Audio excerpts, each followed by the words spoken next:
কেমন সাক্ষী দিবে দেখেন, কেমন কথা। একটা বিন্দু মাত্র, একটা আমল নামা পর্যন্ত বাদ করবে না। প্রত্যেকটা সেকেন্ডে সেকেন্ডে আমার পিছনে সিসি ক্যামেরার মতো গোয়েন্দা লাগায় রাখছে। কি লাগায় রাখছে? গোয়েন্দা। দুজন ফেরেশতা তো আছেই, সাথে সিসি ক্যামেরার মতো আছে। 26 নম্বর পারার সূরাতুল কাফের মধ্যে আল্লাহ রাব্বুল আলামিন বলতেছেন,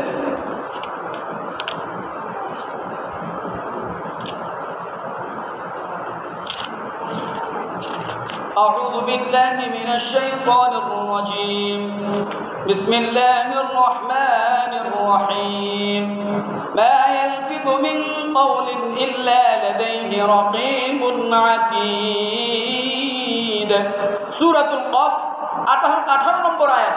এখানে বলতেছেন তুমি যা কিছুই করো না সব কিছু তোমার সিসি ক্যামেরার মতো তোমার লিপিবদ্ধ করা হইতেছে। সিসি ক্যামেরা তো দেখছেন না বিভিন্ন রকম, যেমন আমাদের এই লন্ডনের বাড়িতে সিসি ক্যামেরা আছে, দরজার বাইরে আসেনি, দুই দিকে সিসি ক্যামেরা আছে না? এই সিসি ক্যামেরার সামনে দিয়ে আপনি যাইতেছেন আইতেছেন সব কিছু হইতেছে। ঠিক আল্লাহ রাব্বুল আলামিন বলতেছেন এর আগের আয়াতে, ইয ইয়াতালাক্কাল মুতালাক্কিয়ানি আনিল ইয়ামিনি ওয়া আনিশ শিমালি কাঈদ, 17 নম্বর আয়াত সূরাতুল কাফের 26 নম্বর পারায় আল্লাহ রাব্বুল আলামিন বলতেছেন তোমার ডানে এবং তোমার বামে যা কিছু হইতেছে সব কিছু আল্লাহ রাব্বুল আলামিন ফেরেশতাদের মাধ্যমে লিপিবদ্ধ করে রেখেছেন। জোরে বলেন সুবহানাল্লাহ। অতএব তোমার সুযোগ নাই পালানো। তুমি বিন্দু মাত্র গুনাহ করে যাবে, যা কিছু করবে সব কিছু আল্লাহ রাব্বুল আলামিন সিসি ক্যামেরার মতো লেখে দিতেছে। শুধু তাই না, ছোট থেকে ছোট যত রকমের গুনাহ আছে প্রত্যেকটা গুনাহ আল্লাহ রাব্বুল আলামিন সেই কিয়ামতের দিন আপনার সামনে উপস্থিত করা হবে। কি করা হবে? সেদিন থর থর করে কাঁপতে থাকবেন বেঈমানরা, কাফের বেঈমানরা। সেদিন যারা আজকে নামাজকে অস্বীকার করেছে, যারা আজকে মুনাফিকি করেছে, সেদিন যখন তাদের সামনে আমল নামা দেওয়া হবে, কিতাব নামা দেওয়া হবে, তখন ঠিক সেই ব্যক্তি থর থর করে কাঁপতে থাকবে। আল্লাহ রাব্বুল আলামিন বলবেন, আউযু বিল্লাহি মিনাশ শাইতানির রাজীম বিসমিল্লাহির রহমানির রহিম ওয়া কুল্লু ইনসানিন আলজামনাহু তায়রাহু ফি উনুকিহি ওয়া নুখরিজু লাহু ইয়াওমাল কিয়ামাতি কিতাবান ইয়ালকাহু মানশুরা ইকরা কিতাবাকা কাফা বিনাফসিকাল ইয়াওমা আলাইকা হাসিবা। জোরে বলেন আল্লাহু আকবার। আল্লাহ রাব্বুল আলামিন বলতেছেন প্রত্যেকটি মানুষের আমল নামাকে তার গ্রীবা লগ্ন করে দেওয়া হবে, অর্থাৎ তার গলার মধ্যে ঝুলিয়ে দেওয়া হবে। অনুখরিজু লাহু ইয়াওমাল কিয়ামাতি কিতাবা, এবং কিয়ামতের দিন তার আমল নামা বের করা হবে। ইয়ালকাহু মানশুরা, উন্মুক্ত অবস্থায়, খোলা অবস্থায় তার আমল নামা তার সামনে বের করা হবে।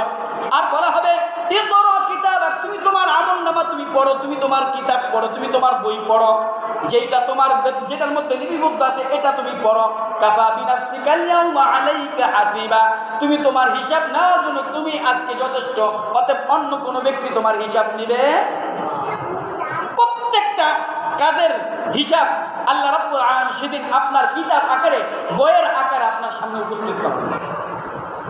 আর যখনই উপস্থিত করা হবে, সূরা বানী ইসরাঈলের 49 সূরা কাফের 49 নম্বর আয়াতে আল্লাহ রাব্বুল আলামিন জানিয়ে দিচ্ছেন, আউযু বিল্লাহি মিনাশ শাইতানির রাজীম ওয়া উদিআল কিতাব ফাতারাল মুজরিমিনা মুশফিকিনা মিম্মা ফীহি ওয়া ইয়াকুলুনা ইয়া ওয়াইলাতানা মা লিহাযাল কিতাব লা ইগাদিরু সগীরাতান ওয়ালা কাবীরাতান ইল্লা আহসাহা ওয়া ওয়াজাদু মা আমিলু হাদিরা ওয়া লা ইয়াযলিমু রাব্বুকা আহাদা। আল্লাহ রাব্বুল আলামিন বলতেছেন ওয়াউদিআল কিতাব, বেঈমান কাফেরদের সামনে কিতাব যখন উপস্থিত করা হবে, ফাতারাল মুজরিমিনা মুশফিকিনা মিম্মা ফি, আর এটা দেখে তারা সেদিন কিয়ামতের দিন মুশরিকরা, বেঈমানরা, কাফেররা, নাফরমানরা, মুনাফিকরা সেদিন ভয়ে থর থর করে কাঁপতে থাকবে। যেটা কেমন কিতাব বলবেন, ওয়ায়াকুলুনা ইয়া ওয়াইলাতানা মা লিহাযাল কিতাব, তারা ভয়ে থর থর করে কাঁপতে থাকবে আর বলতে থাকবে, তারা বলতে ওয়ায়াকুলুনা ইয়া ওয়াইলাতানা, তারা বলতে থাকবে এটা কেমন কিতাব, মা লিহাযাল কিতাব, এটা কেমন কিতাব। লা ইউগাদিরু সগীরাতান, এই কিতাবের মধ্যে কোনো ছোট জিনিসও অবশিষ্ট নাই। ওয়ালা কাবীরাতান ইল্লা আহসাহা, কোনো বড় জিনিসও অবশিষ্ট নাই, সব কিছুই এটার মধ্যে লিপিবদ্ধ করা আছে। ওয়া ওয়াজাদু মা আমিলু হাদিরা, আমরা যা কিছু করেছি, যা কর্ম করেছি, সব কিছু এই কিতাবের মধ্যে হাজির করা হয়েছে, উপস্থিত করা হয়েছে। তার মানে কি, আপনি গোপনে যাইয়া যেই কাজটা করেছিলেন, ছোট থেকে ছোট গুনাহ, এটাও আল্লাহ রাব্বুল আলামিন আমল নামায় তুলে দেওয়া হবে। আবার বড় থেকে বড় গুনাহ করছেন, এটাও আল্লাহ রাব্বুল আলামিন তুলে ধরবেন। আর আমি বলতে থাকি, হায় হায়, আফসোস আফসোস, এটা কেমন কিতাব, এটা কেমন বই, যেই বইটার মধ্যে ছোট থেকে ছোট জিনিসও লিপিবদ্ধ করা আছে, বড় থেকে বড় জিনিসও এই বইটার মধ্যে লিপিবদ্ধ করা আছে, কোনো কিছুই তো বাদ পড়ে নাই। আজকে আমার কি উপায় হবে এই বলে থর থর করে কাঁপতে হবে। আর সেদিন আল্লাহ রাব্বুল আলামিন কাহ্হার নাম ধারণ করবেন। কাহ্হার মানে কঠিন, আল্লাহ রাব্বুল আলামিন সেদিন কঠিন হয়ে যাবে। আর এই জন্যই বলতেছেন পরের অংশে আল্লাহ রাব্বুল আলামিন তার বন্ধুকে বলতেছেন, ওয়ালা ইয়াযলিমু রাব্বুকা হাদা, আমি কারো প্রতি, আপনার প্রভু কারো প্রতি জুলুম করবেন না। কি করবেন না? জুলুম করবেন, বিন্দু মাত্র জুলুম করবেন না। আপনি যতটুকু শাস্তি পাওয়ান ততটুকুই আপনাকে শাস্তি দেবে। আবার আপনি যতটুকু পুরস্কার পাওয়ান ততটুকুই পুরস্কার দিবেন কে? আল্লাহ।